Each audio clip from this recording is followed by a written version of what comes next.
ಬೆಂಗಳೂರಿನಲ್ಲಿರುವ ಪಿಜಿಗಳಿಗೆ GBA shock ಅನ್ನ ಕೊಟ್ಟಿದೆ. 18 ಪಿಜಿಗಳಿಗೆ ಬೀಗ, 574 ಪಿಜಿಗಳಿಗೆ ನೋಟಿಸ್ ಅನ್ನ ಕೊಟ್ಟಿದೆ.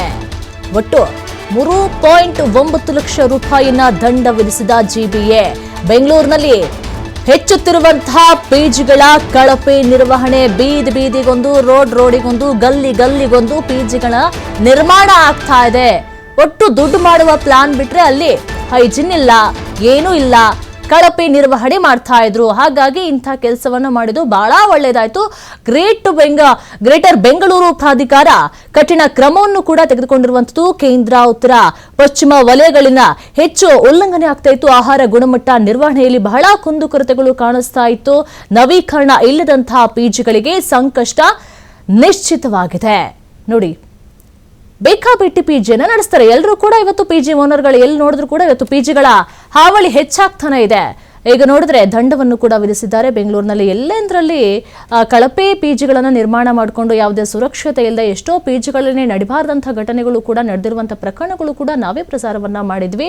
ಈಗ ನವೀಕರಣ ಇಲ್ಲದಂತಹ ಪಿಜಿಗಳಿಗೆ ಈಗ ಸಂಕಷ್ಟ ನಿಶ್ಚಿತವಾಗಿರುವಂತದ್ದು. ದಂಡವನ್ನು ಕೂಡ ವಿಧಿಸಿರುವಂತದ್ದು. ಗ್ರೇಟರ್ ಬೆಂಗಳೂರು ಪ್ರಾಧಿಕಾರ ಕಠಿಣ ಕ್ರಮವನ್ನು ಕೂಡ ತೆಗೆದುಕೊಂಡಿದೆ. ಕೇಂದ್ರ, ಉತ್ತರ, ಪಶ್ಚಿಮ ವಲಯಗಳಲ್ಲಿ ಹೆಚ್ಚು ಉಲ್ಲಂಘನೆ ಆಗ್ತಾ ಇತ್ತು. ಆಹಾರ ಗುಣಮಟ್ಟ ನಿರ್ವಹಣೆಯಲ್ಲಿ ಕೊರತೆ ಕೂಡ ಪತ್ತೆಯಾಗಿತ್ತು. ಹಾಗಾಗಿ ದಂಡವನ್ನ ವಿಧಿಸಿದ್ದಾರೆ. ಒಂದು ಫುಡ್ ಕೂಡ ಚೆನ್ನಾಗಿರೋದಲ್ಲ, ಎಷ್ಟು ಬೇಕೋ ಅಷ್ಟು ದುಡ್ಡು ಮಾಡೋದಕ್ಕೆ ಪ್ಲಾನ್ ಅನ್ನ ಮಾಡ್ತಾರೆ.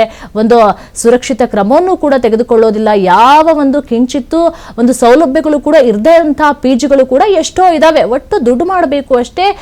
ವಿದ್ಯಾರ್ಥಿಗಳಿಂದ ಅಲ್ಲಿ ಕೆಲಸಕ್ಕೆ ಹೋಗೋರು ಎಷ್ಟೋ ಜನ ಅಲ್ಲಿ ವಾಸ ಮಾಡ್ತಾ ಇರ್ತಾರೆ. ಅವರಿಂದ ಎಲ್ಲರ ಹತ್ರನೂ ಕೂಡ ದುಡ್ಡನ್ನು ಇಸ್ಕೊಳ್ಳುವಂತಹ ಮನೋಭಾವ ಅಷ್ಟೇ ಬಿಟ್ರೆ ಒಂದು ಸುರಕ್ಷತೆ ಅನ್ನುವಂಥದ್ದು ಎಲ್ಲೂ ಕೂಡ ಕಂಡು ಬರ್ತಾ ಇಲ್ಲ. ಎಲ್ಲಾ ಪಿಜಿಗಳನ್ನು ಹೇಳೋದಿಲ್ಲ, ಆದ್ರೆ ಕೆಲವೊಂದು ಪಿಜಿಗಳು ಇದೇ ರೀತಿಯಾಗಿ ಇದೆ. ಹಾಗಾಗಿ 574 ಪಿಜಿಗಳಿಗೆ ನೋಟಿಸ್ ಅನ್ನ ಕೊಟ್ಟಿದೆ. 18 ಪಿಜಿಗಳಿಗೆ ಈಗಾಗಲೇ ಬೀಗವನ್ನ ಜಡ್ದಿದೆ.